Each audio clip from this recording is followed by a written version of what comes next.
Thanks for coming on. First of all, these mayors are concerned that the projected $18 billion surplus, which has disappeared for the 2028-2029 biennium, is now replaced with a $3 billion deficit. So ultimately, taxpayers will be on the hook for this alleged rampant fraud in Minnesota, right? Oh, it just gets worse and worse, Edward.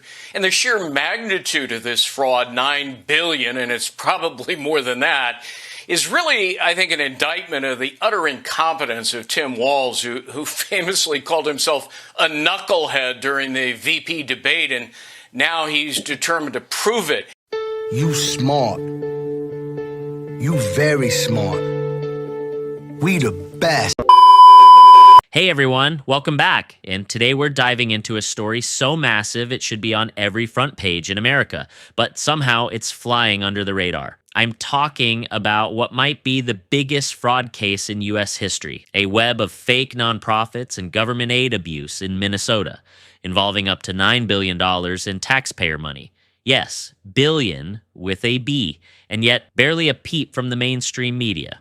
Let's break it down. This all centers around a nonprofit called Feeding Our Future, created to distribute federal pandemic relief funds meant to help feed low-income children. Sounds noble, right? Except those meals were never served. Prosecutors say they claim to feed thousands of kids a day, often from empty parking lots or residential addresses with no kitchens, no staff, and no kids. The scam was shockingly simple. Fake meal rosters, fake invoices, fake paperwork, and in return, real money, massive amounts of it. Feeding Our Future alone is accused of stealing over $250 million. But that was just the start. Other nonprofits and shell companies jumped in, all feeding from the same trough, and suddenly, this wasn't just a fraud case, it became what federal investigators called industrial-scale theft. When you total everything, estimates range from $800 million to $9 billion in stolen funds. Where did the money go? Luxury cars, mansions, international properties, vacations, a laundromat, even a hookah lounge. One defendant bought a Porsche. Another built a villa in Kenya, all while claiming they were serving meals to kids who didn't exist. And here's where things get even worse. Because the fraud didn't happen in secret. It happened in plain sight. The Minnesota Department of Education, the very agency meant to vet and approve these programs, rubber-stamped site after site with zero inspections. Even after red flags were raised, and even after federal investigators started asking questions, the state kept sending out checks. In some cases, they approved millions in payments months into an active FBI investigation. Now let's address the elephant in the room. Many of the individuals charged are part of Minnesota's Somali American community. That fact has made this story politically radioactive. Instead of focusing on the fraud itself, much of the media coverage and the political response has tiptoed around the issue. In a now viral moment, Minnesota Lieutenant Governor Peggy Flanagan wore a hijab during a visit to a Somali market, signaling solidarity with the community just as the charges were being filed. Critics saw this as performative, using identity politics to distract from the real story. Billions in taxpayer dollars stolen under the nose of the state government. And that's exactly the problem. If this fraud had been committed by bankers or big corporations, it would be all over the news. But because the perpetrators don't fit the narrative, the coverage is muted. Some local journalists even admitted they were hesitant to report on it out of fear they'd be called racist. That's not journalism. That's cowardice. We need to be clear. Fraud is fraud.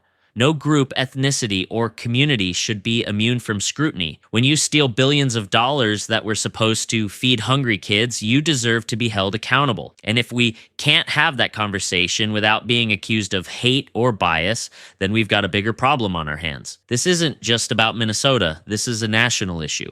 If it can happen in one of the most progressive, government-heavy states in the country, how many other states are quietly hemorrhaging tax dollars right now? How much money from pandemic-era programs has gone completely unaccounted for? We may never know because the systems that were supposed to provide oversight were dismantled in the name of speed, equity, and political correctness.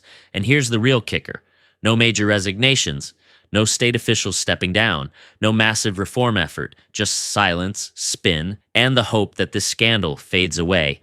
Trials are set for 2026, and some have already pleaded guilty, but don't expect a reckoning. Expect damage control.